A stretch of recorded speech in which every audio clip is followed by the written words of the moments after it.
Well, hello, friends, and welcome to another WSIB Truth Matters on this Friday afternoon.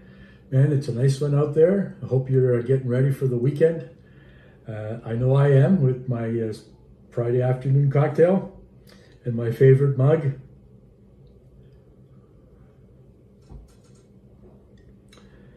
So I'm sure some of you probably saw my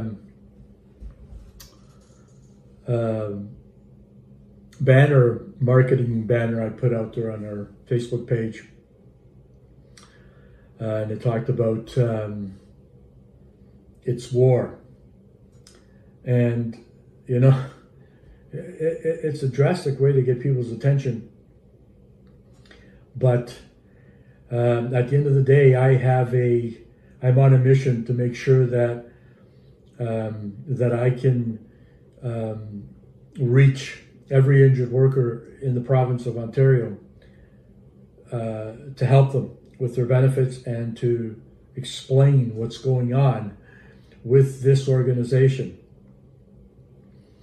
And over the past year and a half since I've been doing these videos, and the 30 plus years before that, when I was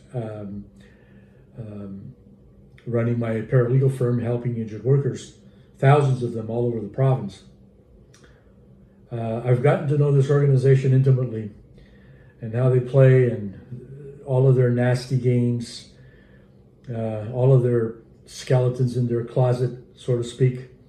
In other words, I know why they play their games and when they're doing that, which is pretty much all the time.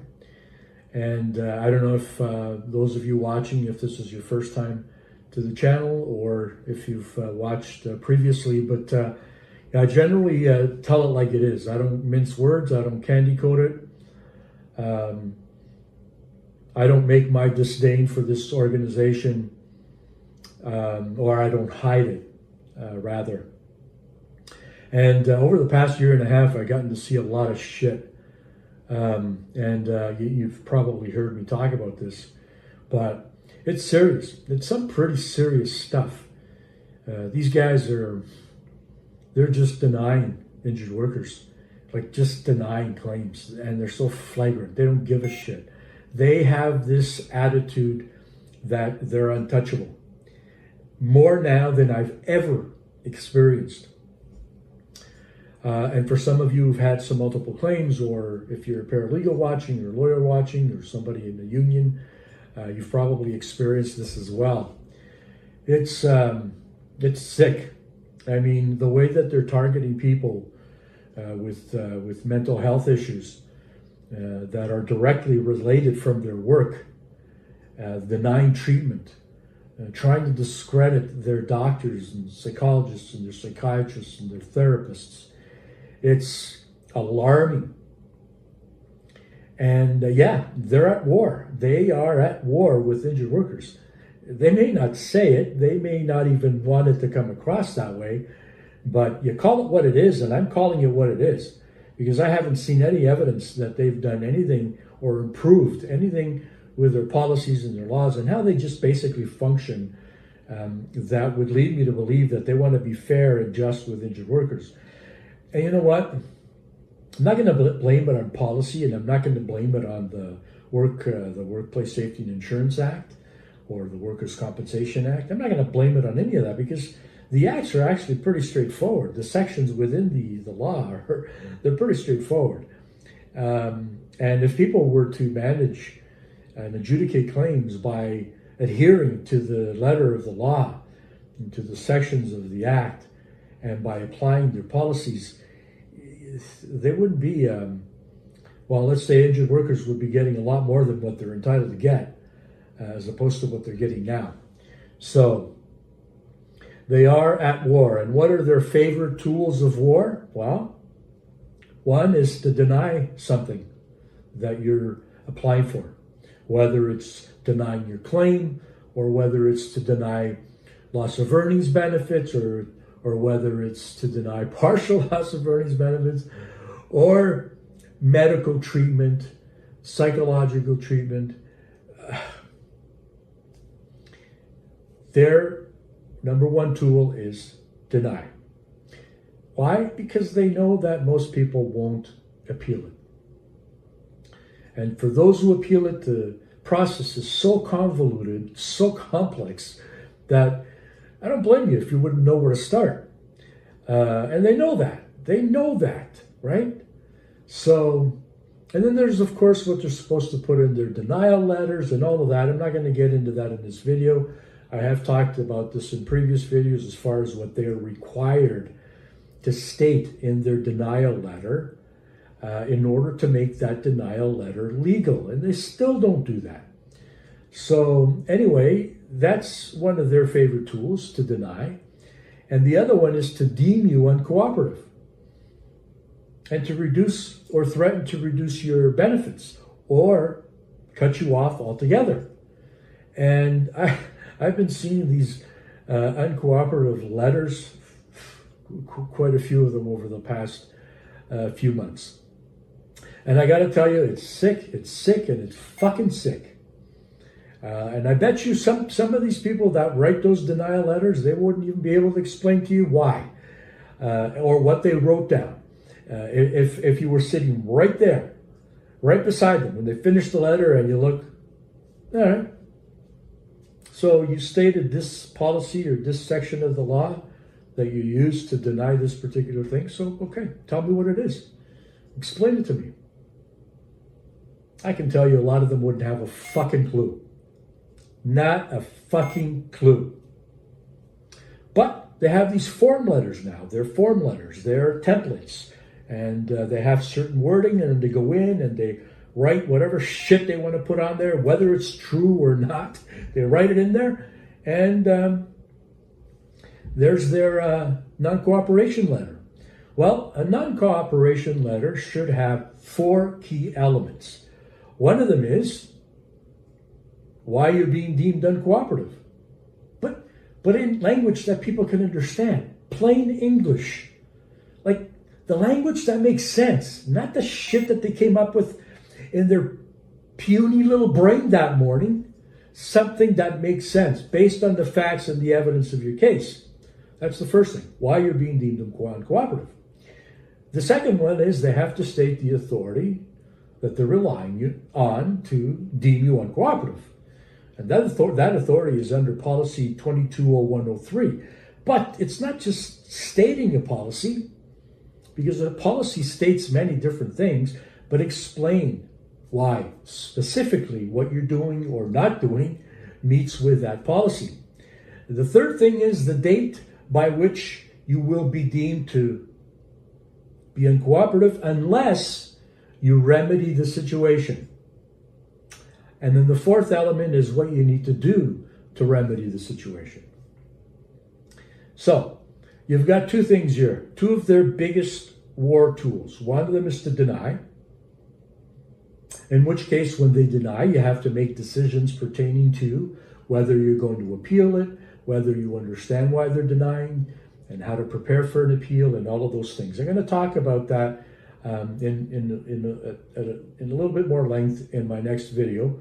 I have covered videos in the past about appeals, how to prepare for appeal, how I typically prepared for an appeal over the last 30 plus years, and of course the WSIB's new Appeal Services Division process, or whatever the fuck they're calling it. All it is just another process to waste time, to cause you to wait. And the more you wait, the more apt you are to quit. And they know that. So it's far more confusing than when it was. And it's a freaking headache. But I'm going to talk to you a little bit about next week about how to cut through that shit. But I use a different tactic than appeals. It's not always one. Appeals is never my first choice. And then the other portion, the other tool that they use is to deem you uncooperative when they threaten you to reduce your benefits or cut off your benefits. And of course, they have all the power because they write the checks, right? And when they do that, they're threatening your livelihood. They're threatening your ability to make your payments, to pay your mortgage, to pay your car loan, to feed your kids, all of these things, right? They don't give a shit. They're going to threaten you. You know what? Do this or I'm going to do this. And of course, you're stuck. They got your attention. They get your attention when they threaten you to do that. They get your attention. So, I'm going to talk to you about, not in next week's video, but the one after that, because next week I'm going to talk more about the whole appeal thing and how to address that tool. And I'm going to talk to you about the other one the following week.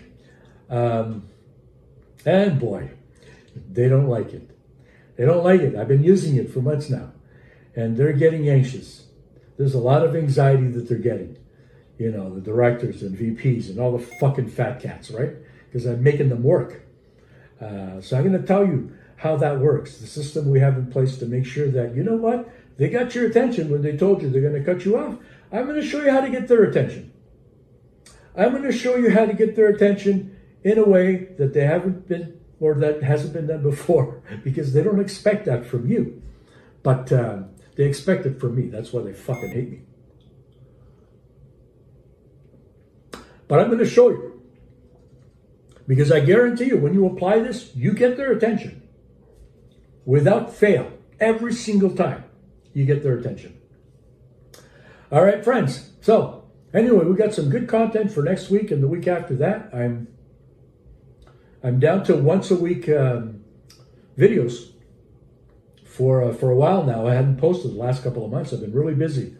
We've been expanding the footprint of WSIB settlements all across the province. And I've been getting the finger on the pulse from every office, how these bozos are working and all of their scheming to try and screw you over. So I got a pretty good handle on it. And of course, I've been employing my system. And I have a lot of members who are really, really happy because it's working. And the WSIB, of course, is pissed off because they're not used to this. And they're not used to being put to work. They're used to dictating what happens and then going back to their, whatever. I'm just going to fuck this one over and that one and this one here. And who gives a fuck, right? Yeah, they're not living in that land of make-believe anymore. And if I have anything to do with it, it's going to be an uprising. It's going to be a province-wide uprising. And then maybe we'll just get them to the table to have some discussions about what they're doing wrong and about what they need to do right. And of course, as most of you know, what my opinions are on that. The only thing that can fix it is if they're all fucking gone. The whole place is redesigned, recreated from the beginning with all of the principles of Cerulean Meredith that were used over a century ago to set up the system, which now is not recognized anywhere in the system. They have completely destroyed it. So the best, you know when that happens? You tear it down and you build a new one that works properly. That's my way. We're also going to hear from some NDPers who are going to be running for election in the next election. So we're going to hear from them because you know what? The politicians, they always stay very quiet, very silent on the issue of injured workers and how to fix the system. Until they're knocking on doors to get your vote, then they're very vocal. Then they have a lot of promises that they make. And then when they're elected, they go back into their little cocoon and pretend that you don't exist. So we're going to hear from some of the ones who are talking about actually making some change. And I'm going to give you my thoughts on whether or not I believe them or not. All right, friends. So anyway, what a great way to start off the weekend. Thanks for tuning in. And my salute here to the WSIB. My Friday afternoon salute. And it's not coffee or tea in the mug, by the way. It's something far more delicious than that. If you're new to the channel, welcome. I welcome you to subscribe. It doesn't cost you anything. You get to spend a few minutes with me once a week and maybe learn a few things. To my subscribers, thank you. Thanks for your generosity in sharing my videos with others to expand our footprint across the province. It's been amazing, so please continue to do that. If you like the videos, give me a thumb up or a thumbs up. And if you have a particular issue that you need to have addressed, send me an email at joemachado@wsibsettlements.com. Explain your situation. I will get back to you.